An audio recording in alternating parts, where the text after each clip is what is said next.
between us. If you're looking for a new podcast, might I recommend our podcast? Hi, I'm Gabe Dunn. And I'm Allison Raskin. We have a weekly show called Just Between Us, where we explore every kind of topic out there. From mental health to sexuality to animal behavior to science. We love to interview fascinating people about their various expertise. We also answer listener questions and play a very silly game called Hypotheticals. You're not going to want to miss it. It's unhinged. And if you don't want to trust our word for it because it's our show, you should know that the iHeart Podcast Awards nominated us for Best Ensemble for 2023. That means that we are good at our jobs. Or we have good chemistry. Ooh. So check out Just Between Us every Wednesday. Just a reminder that Big Mood, Little Mood with Daniel M. Lavery happens twice a week. Slate Plus members get an additional mini episode or Little Big Mood every Friday. Sign up now to listen at slate.com/mood.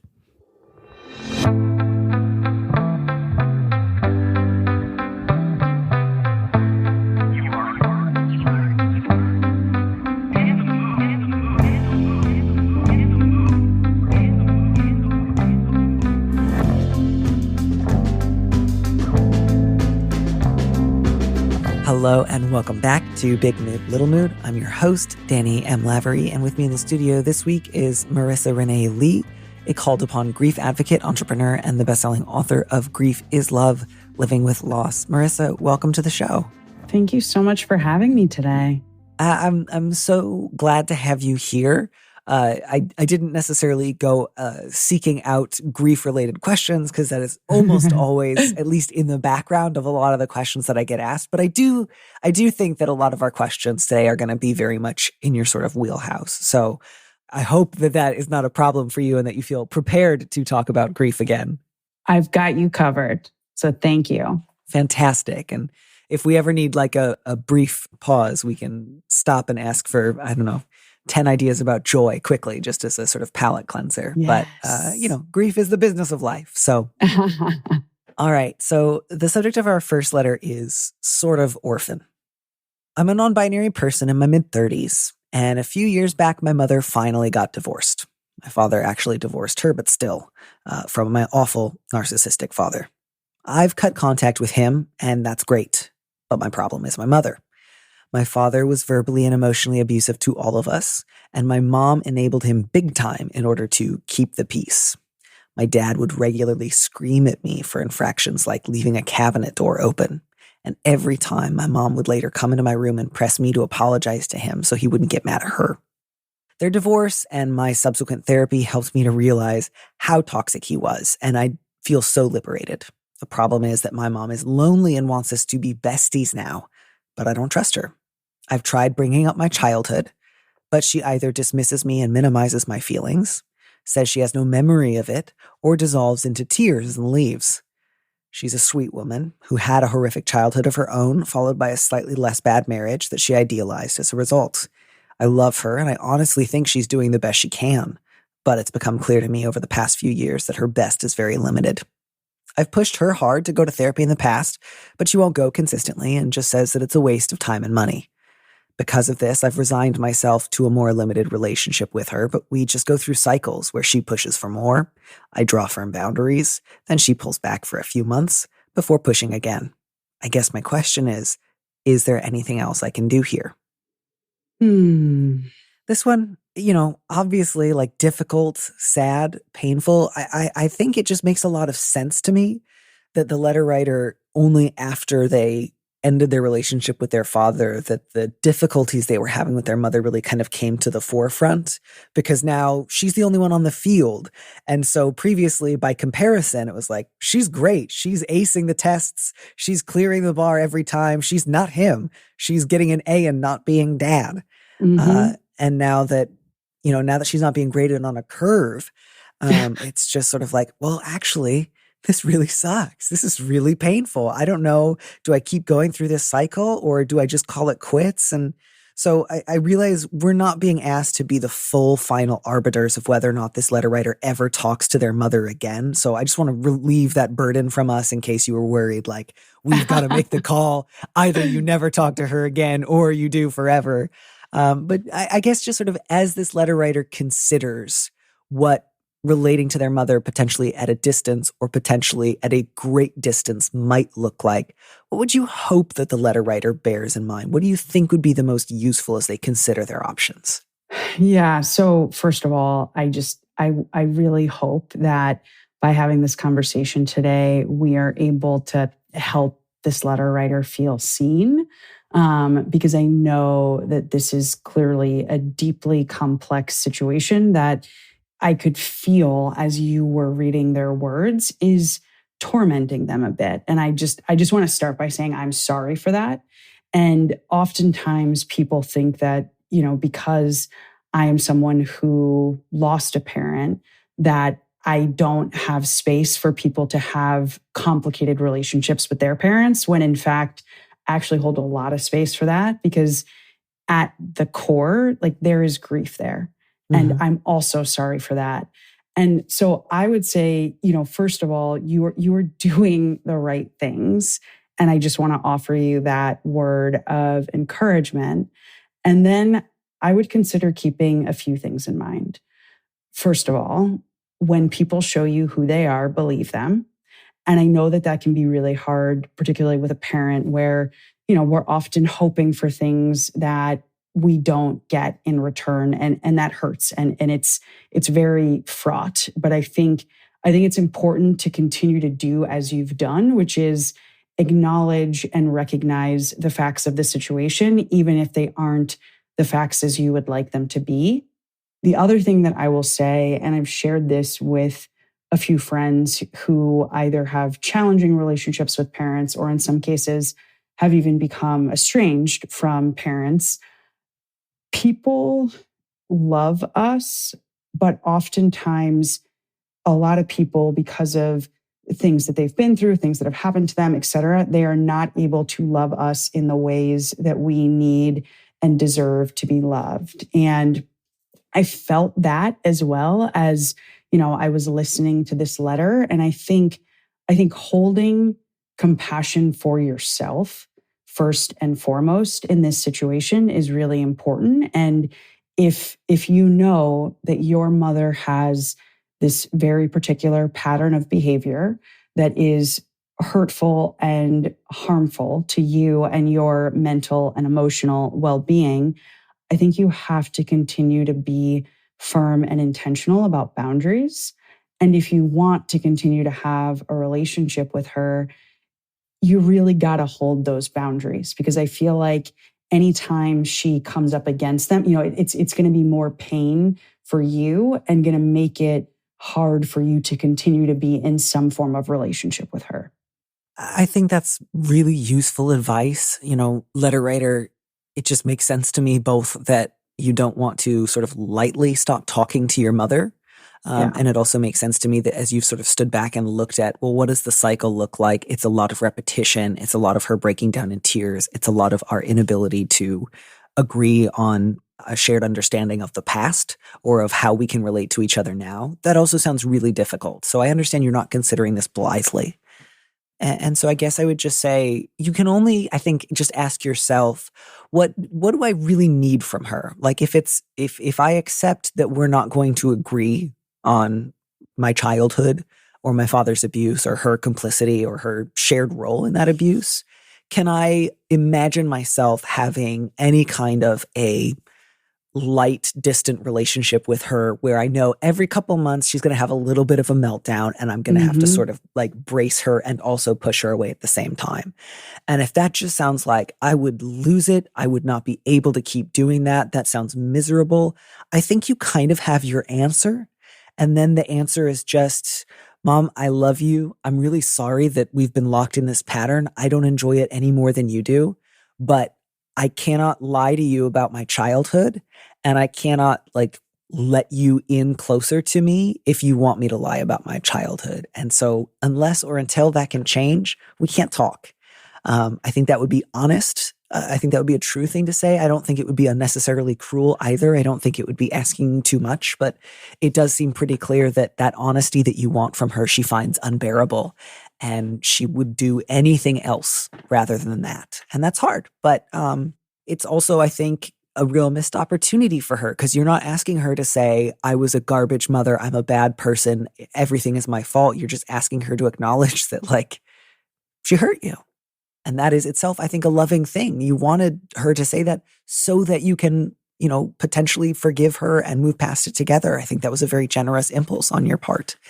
But if you're just like, I cannot keep doing this, and she is not able to be honest. And again, you're not asking her to like list every moment of your childhood that went wrong and go through like a series of stages of penitence. I mean, if you were, I would maybe have different advice, but you're mostly just saying, either let's not discuss it and you give me the space that I need, or if we discuss it, I need you to be able to acknowledge the reality of it. And if she can't do either, I don't know of another third thing you can do. So I think this is a reasonable place to just say, either here's what we can do to have a relationship where we talk, or I'm not going to be able to pick up when you call because I don't want to keep doing this. You collapse in tears. I try to talk about the truth with you and you say, that's awful. Yeah. Yeah. I also want to add, life is long. And just because she's not able to acknowledge and respect your needs right now, that doesn't mean that she won't ever be able to. You never know. Mm-hmm. And so if you're not ready to close the door completely, you can say, I cannot continue with this cycle. I love you. I'm here, but I'm not going to be able to be here for you until you're able to pull yourself out of this cycle. Because at the end of the day, she's got some work to do and only she can do it. Yeah. Now, if you do have like enough external support, if your own therapy is going well, you have other people in your life, and if you feel like, no, I don't love this, but like I could deal with every couple of months her kind of pushing to be closer and my pushing her back, I could do that. By all means, that's understandable and okay. It's okay to have a relationship with a parent that is like imperfect and that rests a lot on, we're not going to talk about my childhood that much. If that sounds okay or possible to you, by all means do it. My sort of last thought here is one last sort of potential way of framing it or request that you could make is just this, which is, I don't insist that we talk about the past. And when we do, or if I do, I don't insist that you see things from my perspective. What I need from you is this. I need you to not tell me you don't remember it, because I'm not telling you what I think you remember. I'm telling you what I remember. And I need you not to tell me that I'm wrong or how I ought to feel. So if you will hear me out as I describe how I felt and how I experienced something, and then I'm not asking you to agree. I'm not asking you to say that you remember it too. I'm not asking you to say this is proof that you're a bad parent. I would just like you to say, thank you for sharing that with me. I'm sorry that sounds hard. That's all. No more than that and no less than that. Just acknowledging that I shared something with you. Does that sound possible? Because if it's possible, I would love to do that. I think, again, my guess is her first reaction to that is not going to be amazing, but it would at least make it clear that you're not asking her to put on a hair shirt or accept the like wear a sign that says like, I ruined your childhood. You just want her to hear you without rejecting what you're telling her. And I wonder if you could frame it in that way. If she said, I think I could potentially do that. And maybe in that setting, it might be more helpful to say, I'd like to have this conversation with a family therapist with us. I don't care if you never want to go to individual therapy, but I would like to be able to have these conversations in a way that's mediated, just because historically you and I have not had a great success having these conversations by ourselves. Again, you don't have to, or if you bring it up and she just falls apart, you kind of got your answer, but that might be one thing worth trying, because I feel like if somebody said to me, all I'm asking is for you to hear me out and not immediately like reject what I've said, that might wake me up to think like, okay, that's not that bad, or that's not the thing I was afraid of. Maybe I can do that. It might be a little Pollyanna-ish, but you don't have a lot to lose. I like that. I think that's sort of my last thought there. It sounds like, generally speaking, letter writer, you've got a good head on your shoulders. It seems like you've tried to have reasonable expectations of your mom. It's not like you're hounding her, asking her constantly to answer for the past. So I'm not worried that you've been too hard or too judgmental. And just good luck. I really hope that whatever her answer is, that you're able to find a lot of peace, because that sort of like soft power that comes in after like getting yelled at for leaving a door open can be really damaging and painful.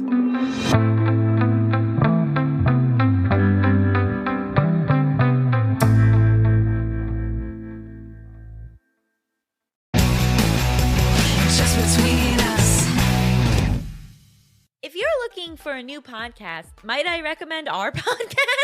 Hi, I'm Gabe Dunn. And I'm Allison Raskin. We have a weekly show called Just Between Us, where we explore every kind of topic out there. From mental health to sexuality to animal behavior to science. We love to interview fascinating people about their various expertise.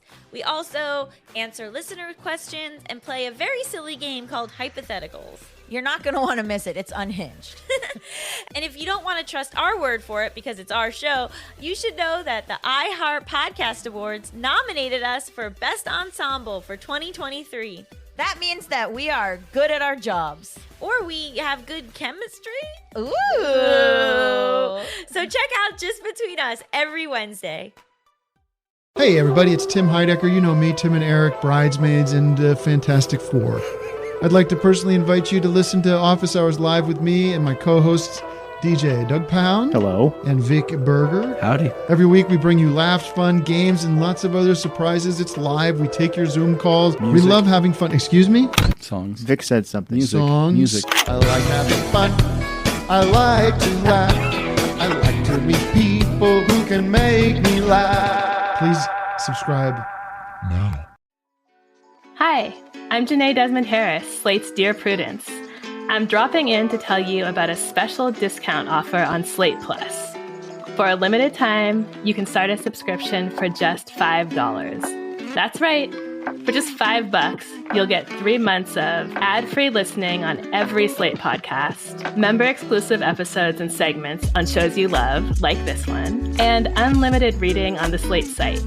Best of all, you'll be supporting Slate's independent journalism. But hurry, this offer ends soon.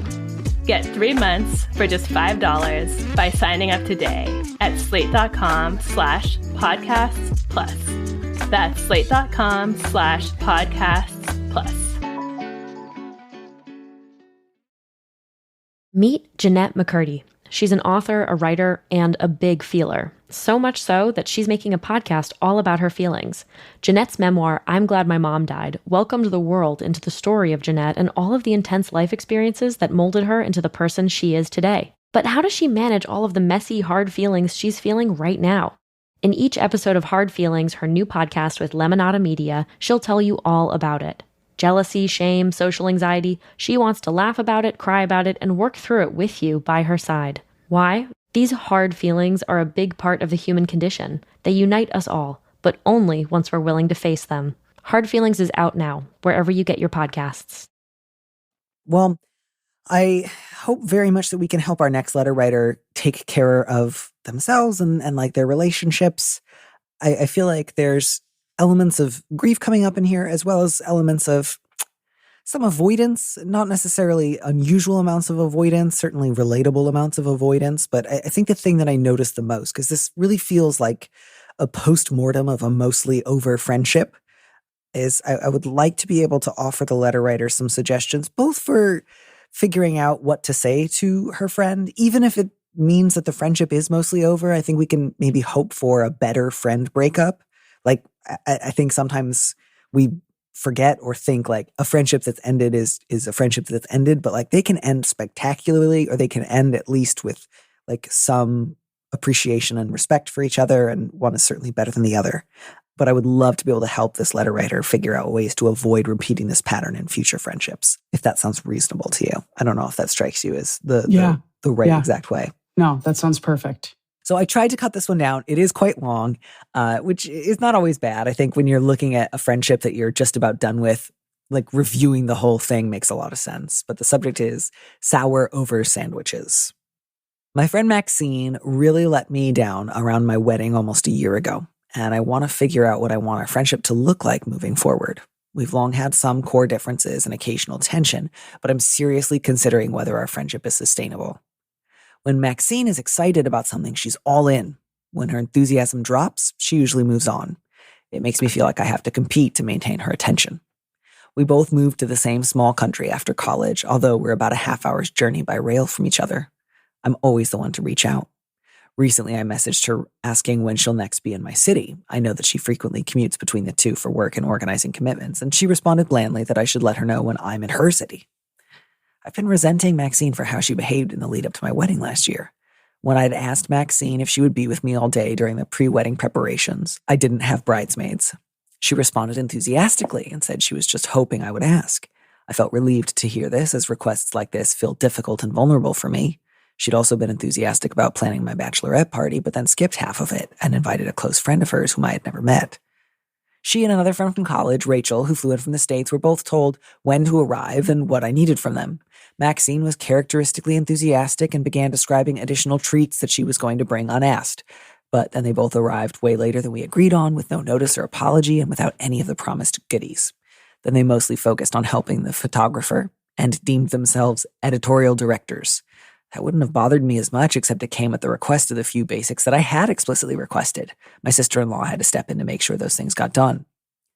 For the wedding, my husband's family flew in their longtime housekeeper, Louisa. She's truly a member of the family and was there as a guest, and decidedly not as the help. I only found this out after the wedding, but apparently Maxine had rudely ordered Louisa to make the sandwiches that she had promised me she would bring. While I know Louisa doesn't hold this against me, I feel nauseous at the notion of her being treated this way. It feels hard to consider us friends as usual without acknowledging and working through the ways that she let me down.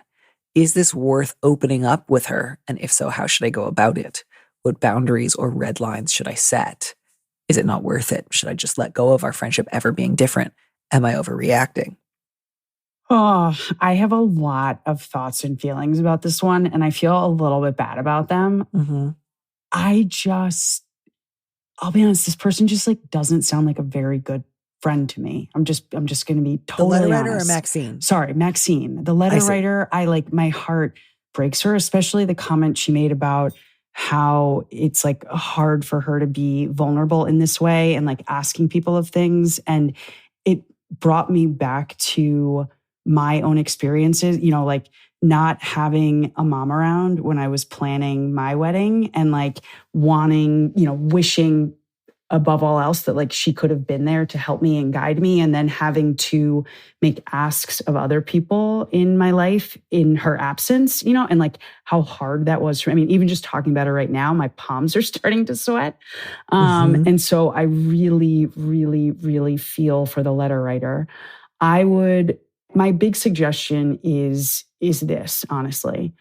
I want you to know that this is not something that you have to just accept in terms of friendship. It sounds like this was a pretty close relationship, and the things that you asked for around your wedding, while they're not all in this letter, it sounds like it was probably a couple of reasonable requests, even just in terms of, when you wanted people to show up and when you were expecting them to be there. And I think you have every right to have these kinds of expectations from a close, good friend. I want to validate what you've asked for. And then I also want to say, depending on what this relationship was like previously, because we don't have a ton of context on the history of the relationship, but if this is unexpected behavior, it doesn't sound like it, but if it is unexpected behavior, I would absolutely go to her and have a conversation and talk about it and talk through how she hurt you, why you were hurt, and where you go from here.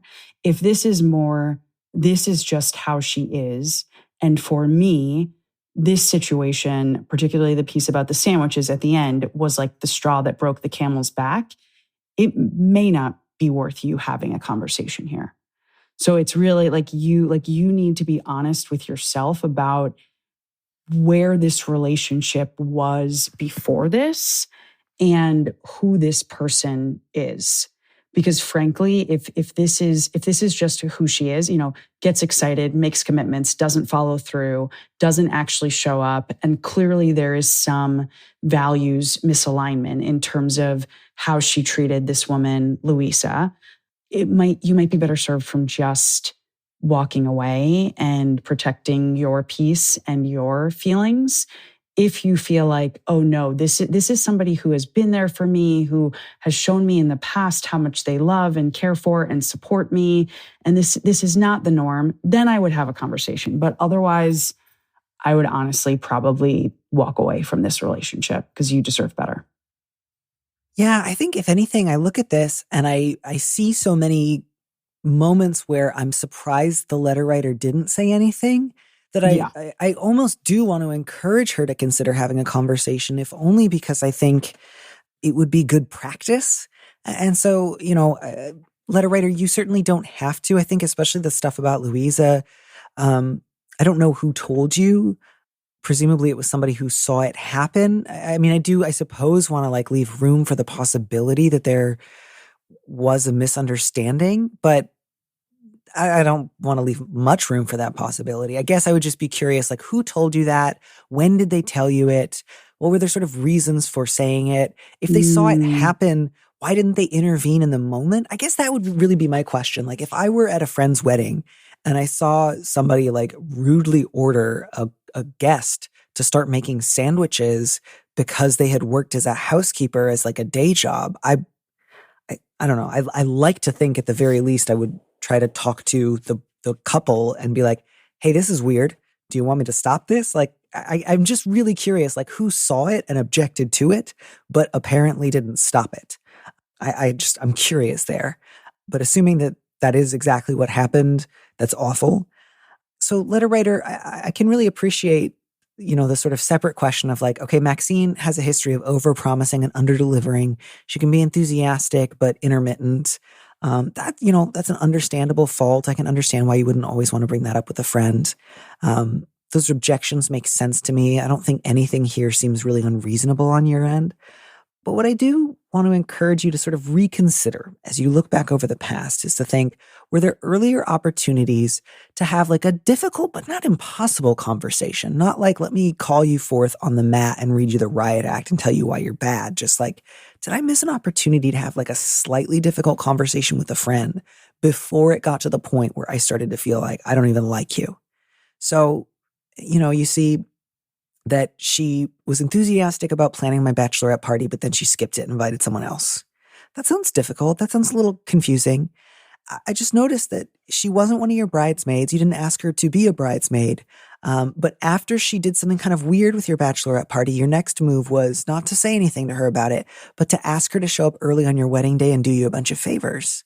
And again, none of that's evil or weird, but it feels a little bit like a missed opportunity and setting yourself up for further disappointment. And I kind of wonder if part of what might have been going on was you felt a little hurt and disappointed.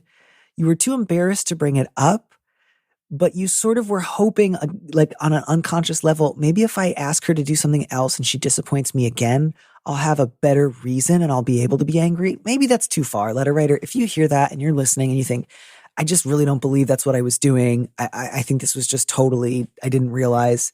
Feel free to let it go. But I wonder if you were kind of at that point looking for a bigger sin on her part so you could just be mad and be done rather than have a difficult, slightly awkward conversation where you felt vulnerable. Because I think when we're so afraid of looking vulnerable with a friend, sometimes we will engineer situations where instead we can just be self-righteously angry.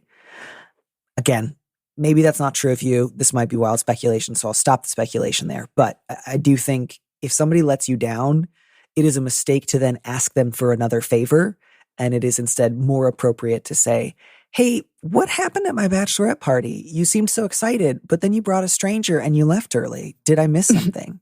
I think that's can you imagine saying that to a friend, right? Is that maximally confrontational? Is that a crazy thing to say, do you think? Or I don't think it's crazy at all.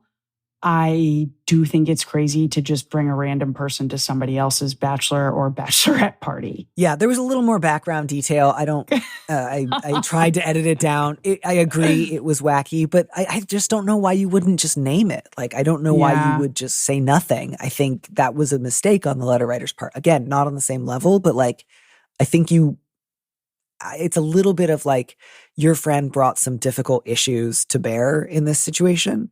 But then you also kind of hit yourself a few times. And I think if you hadn't hit yourself, you wouldn't have hurt quite so much. So just in the future, if you are asking somebody for favors and they really fall down on the job and they do something really strange and baffling, I encourage you to bring it up the next time you see them. And you can say it kindly. You can say it with affection. You don't have to say, listen up, you piece of shit. I noticed that you left at 10 and I hate you. But you can just say, what happened? I'm confused and hurt. And if the idea of saying that to a friend sounds impossible, then I encourage you to like, figure out ways to make that seem possible. And so just, again, like they showed up late. I wonder if you would have felt better if you just said like, hey guys, why are you late? Where's everything you promised? Is everything okay? Again, you don't have to like go into yelling mode or like read them the riot act, but you could have said something. Or if they were like running off helping the photographer, you could have said, hey guys, I actually need you back on sandwiches. And so I want to encourage you to figure out, was it just a tough day?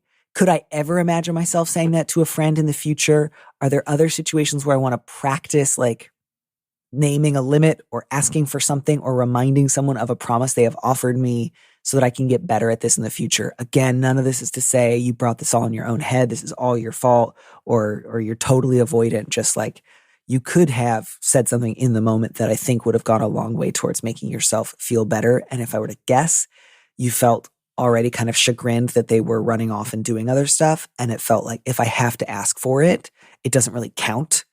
And as somebody who is like president of the I won't ask for it because if I have to ask for it, it doesn't count club, that club sucks. Ask for stuff. I love that. Again, Louisa's stuff, absolutely shit. But like, again, if you've known about this for a year and you haven't brought this up and now you're asking, is it not worth bringing this up? I got to tell you, your problem to me does not seem to lie in the I bring stuff up too much camp. I think you don't bring up stuff enough. I think the goal you should set for yourself in the future, whether or not you stay friends with Maxine or not, is I want to bring, 30% stuff up more often. That is kind of a random number, but like, I don't want you to feel like you have to radically transform your personality or become a super confrontational person. But I think 30% is a good goal. So frankly, I think I would encourage you to say something. I would encourage you to not say everything you've shared here, just because that is a lot for someone to take in. But I think to say something like, hey, I want to bring something up that's been troubling me. Somebody mentioned that at my wedding, you said this to Louisa when you had told me that you would bring the sandwiches. And I just want to know, can you tell me what happened? Because it really surprised me. And I just don't quite understand. And, hear her out. And if her excuse sounds bogus or you don't like it, I think you can just say to her, I got to tell you, it really hurt me that you overpromised and underdelivered. And then you were rude to somebody else because of their job and treated them like a servant. That really troubles me. I don't like that you did that. Again, that's not saying go to hell. It's not saying you're a monster, but it's a reasonable amount of like firmness and clarity that you should be able to say to a friend. And again, based on how she handles it, maybe you'll have some sort of like diminished acquaintanceship, but still like generally like polite vibes going forward. Maybe you won't. But I think for you, you've already not said stuff so much. I don't want you to not say something again. I want you to say something. I think at least once. You got to be honest with Maxine, because I think you've avoided that for understandable reasons. And I really hope I'm not coming across as like, this is all your fault. It's absolutely not. This is really painful and rude behavior. And I think Maxine has behaved quite badly, but I think it would feel good for you and it would help set a good precedent for future friendships where somebody maybe isn't quite the same history of acting like a jerk, but still would benefit from hearing your perspective and changing as a result. I don't know. That's where I would probably draw the line is like mention the sandwiches, mention Louisa, say something more broadly about this general dynamic and see how that lands. And if she just blows up, then you've saved yourself a little time by not listing all the other stuff. How does that strike you? Do you think I'm being too hard on her? No, not at all. Not at all. So speaking as someone who in the past was really good at swallowing stuff, I like the idea of using a conversation with Maxine as, if nothing else, practice for bringing things up with people when they do something that bothers you. Mm-hmm. I don't know that you're necessarily going to get what you want out of it, letter writer. You know, if what you're hoping for is a deeper, long-term relationship with this person, but at a minimum, it will help you have that like in your toolkit so that in the future, when someone does something that is upsetting, that makes you uncomfortable, that you think is inappropriate, you know, whatever it is, you will have a framework for how to raise it with them. Yeah. I think that's really good. Like, it's mostly practice for other friendships. And I don't necessarily think that Maxine's going to have an answer that sounds so good and then says, thank you so much for telling me the truth about myself. I am now going to like try harder and do different things, but will just make you feel better for having said it. These are good and appropriate things to have objected to. And even if part of you feels a little abashed that you've let it lie for a while, you know, you can just name that. You can say, I feel a little silly that I didn't say anything at the time, but, you know, now's better than never. And, you know, worst case scenario, if it goes really well, kind of based on your last message where you noticed I'm the only one who ever messages now. I asked her when she's going to be here next, and she really just sort of put me off by saying like, oh, who knows when I'll be in your city next? You tell me when you're in my city next. Like, it doesn't sound like at this point you have a real ongoing closeness to lose. So there's potentially quite a lot to be gained here, even if it's not, we go back to being besties. But that might feel like I learned how to be more honest, or we had a genuinely like open conversation about some things that have been bubbling below the surface for a long time, but that we both avoided saying. Because again, like, I don't think that everybody has Maxine's faults, but I do think that if you're good friends with someone for a long time and you never have difficult conversations, you never disagree, you never say, oh, you hurt my feelings, eventually any two people are going to probably be able to generate some substantial resentments and senses of being misunderstood that can get in the way of them loving each other. And I would not want this to happen again, at least not on this kind of scale. And of course, weddings intensify everything. So it's also, you know, that's just a big and momentous and ritualistic occasion that can often put a lot of pressure on friendships that doesn't happen every day, but still the dynamic is real. 100%. But yeah, it's tough. I can also just really relate to like, God, it's my wedding day and my friend is kind of like neglecting me. I feel really embarrassed. And like, you know, I've been like left behind on the school ground or the playground at school. And if I ask her to come take care of me, I'll feel even less loved. Worse. Yeah. So I really don't want to be like, why didn't you just say something? You know, that confidence you feel when you're like sort of bridesmaids wander off and like you feel like they didn't actually want to hang out with you. And that just makes you really confident. I feel so much for this letter writer because, you know, again, for me, like my wedding and wedding planning, like all of that was really vulnerable for me. And like, I would have a really hard time if one of my people hadn't shown up for me on that day. Yeah. And so I really hope that this conversation and our suggestions at least allow her to feel seen and heard and validated, because that sucks.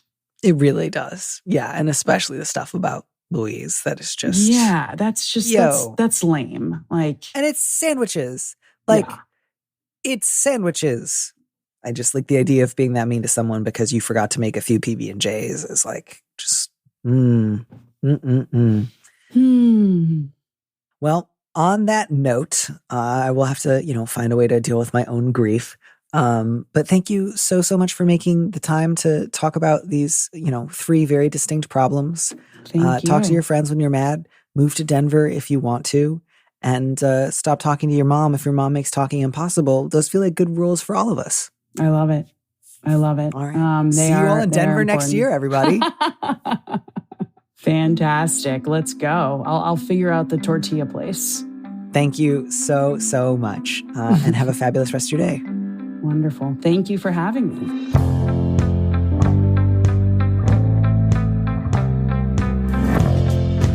Thanks for joining us on Big Mood, Little Mood with me, Danny Lavery. Our producer is Phil Circus, who also composed our theme music. Don't miss an episode of the show. Head to slate.com/mood to sign up to subscribe or hit the subscribe button on whatever platform you're using right now. Thanks. Also, please leave us a review on Apple Podcasts. We'd love to know what you think. If you want more Big Mood, Little Mood, you should join Slate Plus, Slate's membership program.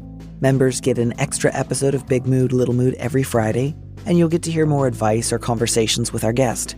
And as a Slate Plus member, you'll also be supporting the show. Go to slate.com/mood plus to sign up. It's just $15 for your first 3 months. If you'd like me to read your letter on the show, maybe you need a little advice, maybe you need some big advice, head to slate.com/mood to find our Big Mood, Little Mood listener question form, or find a link in the description on the platform you're using right now. Thanks for listening.